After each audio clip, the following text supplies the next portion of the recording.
To reminisce upon the past and speak of the ancient herbs, this day's tale concerneth the cinnamon twig. In the waning years of the Eastern Han, beyond Qingxi village of Lujiang Prefecture in the southern lands, there stood an osmanthus tree of 300 years age.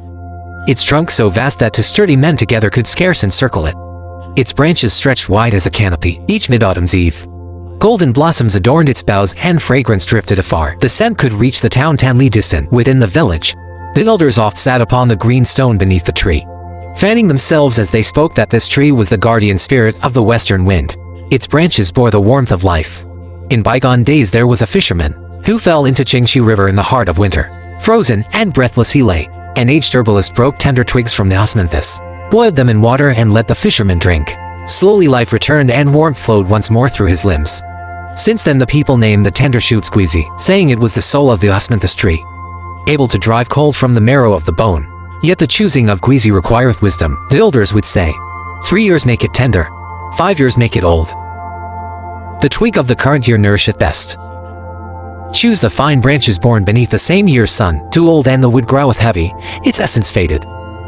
Too young and the sap unripe, the vigor lacking. Granny Gui of the village knew this truth best. She had dwelt by the old osmanthus for 40 years. Her husband once a humble healer of herbs.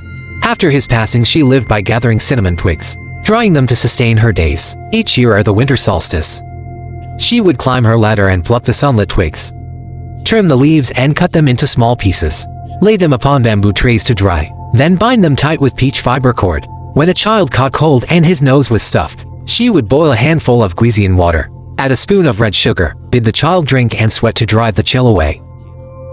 When an elder's joints ached from the frost, she would gift them Gui Zhi to boil with ginger and soak their feet, ever warning them not to use false twigs from lesser trees, for such are powerless and labor wasted. Thus it was in the 12th month of that year a rare frost calamity befell Qingxi village. For 20 days the heavens cast down goose feather snow. The river of Qingxi froze solid. Icicles hung from the eaves half the height of a man. Earthen walls cracked open at their roots. Cold seeped through the gaps of doors and crept through the slits of windows into every room. Ere long, calamity struck the villagers. First the children burned with fever, their cheeks red as ripe apples, their noses blocked so they breathed through parted lips. The sound of coughing rang from east of the village to west. Then the grown folk fell ill. Some felt their heads bound as though by an iron curse. Some suffered joints so pain they could not rise from bed. Even the grip of chopsticks proved a burden. Worst of all was Aunt Li, keeper of the village committee. She had long been plagued by cold in her legs. After the snow she lay paralyzed upon her heated bed, her hands and feet cold as forged iron. Though two thick quilts covered her, still she shivered and shook. Her kin made her drink ginger broth and burn mugwort to warm the chamber, yet it availed her naught. Her son paced the courtyard in worry, footprints circling in the snow. Then came Dr. Wang of the village, bearing his medicine chest, his nose red from frost. He took Aunt Li's pulse, shook his head and sighed. A cold evil hath entered the body's rights. The chill hath burrowed deep within the meridians. My decoction of mugwort and scallion can warm but the skin, it healeth not the root. Within days half the village lay stricken by the same affliction. The young daughter of the Zhangs babbled in fevered dreams. The daughter-in-law of the Lis wept in pain. Dr. Wang spent the last of his herbs, till his chest lay bare, yet none recovered. He sat upon Granny Gui's doorstep. Rubbing his hands, he said, "The cold is fierce beyond measure. I have no remedy left to give." Just as despair's fire was dying, Granny Gui emerged, bearing a basket of sun-dried cinnamon twigs from her clay chamber. Their brown silk gleamed softly, a woven mound of warmth resting in a bamboo basket. A faint trace of spice lingered in the air. "Try this, it be of worth." The old woman took a dried cassia twig and handed it to the villager. "This be a tender shoot born of the ancient cassia tree in its youth. A fine twig be clad in pale brown bark, with delicate wrinkles upon its skin, its touch rough beneath the fingers. When broken, the cross-section showeth a yellow-white heart within. Folk oft call it the branch's living water. Its scent sharp, piercing the nose with warmth, like osmanthus fragrance mingled with faint wax. Should the branch be blackened, and the heart within run dry, or the scent lost of its soul, then it be but willow or poplar. False branches masquerading as cassia. Boil them in water, they hold no virtue. Mistake them not. As she spake, Granny Gui bade old Li's son to boil a pot of water. She took 3 handfuls of dried cassia twigs and set them in a clay pot, added 5 slices of fresh ginger, 3 red dates, 2 stalks of white scallion, and poured in mountain spring water. When the great flame brought it to boil, she lowered the fire and let it simmer for a full watch of time. The fragrance within the pot grew ever richer, filling the courtyard with its spirit. Aunt Li, eyes once shut and softly groaning, caught the scent and slowly opened her eyes. Softly asked what fragrance be this so fine. Granny Gui strained the herbal brew, cooled it till warm to the touch, and fed Aunt Li with a small spoon. The decoction tasted sweet with spice, warmth spreading through her chest. Old Li drank half a bowl. Ere half a watch had passed, he spake, his limbs felt warmth return. By dusk, he could sit upright for a while against his pillow, and even drink half a bowl of thin porridge. For 3 days he drank thus, till he could, with aid, rise from bed, and take a few steps about the room.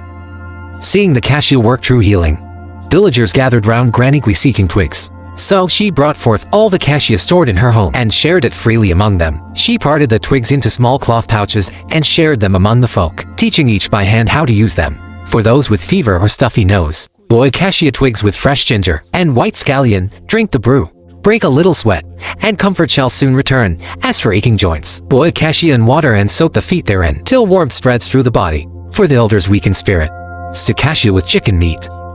Simmer for 2 full watches, eat, and the body shall be warmed within. She also warned with care, when boiling cassia, use but an earthen pot, never a vessel of iron, lest the taste be tainted. When drying cassia, spread it upon a bamboo tray. Let no rain fall upon it, else mold shall grow. The clever wives of the village devised new ways to savor it. They ground the cassia into fine powder, mixed it with flour to make small cakes, baked till golden brown. Children ate and felt warmth in their limbs, and they served as sweet snacks too.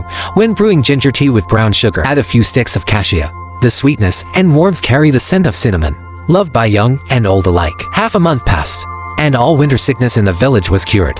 The frozen blood began to flow once more.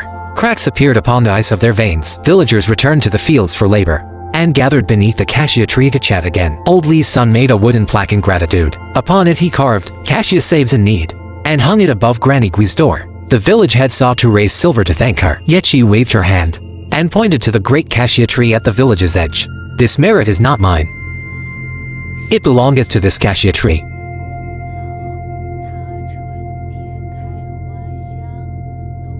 It warmeth both flesh and heart. Truly the guardian spirit of our Qingxi village."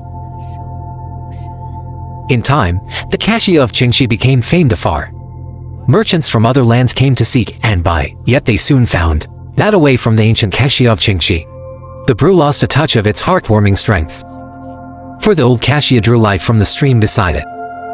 Drinking deep of the gentle spirit of Qingxi's waters, it hath bathed in moon and sun for 300 years. Thus its stem holdeth warmth most abundant.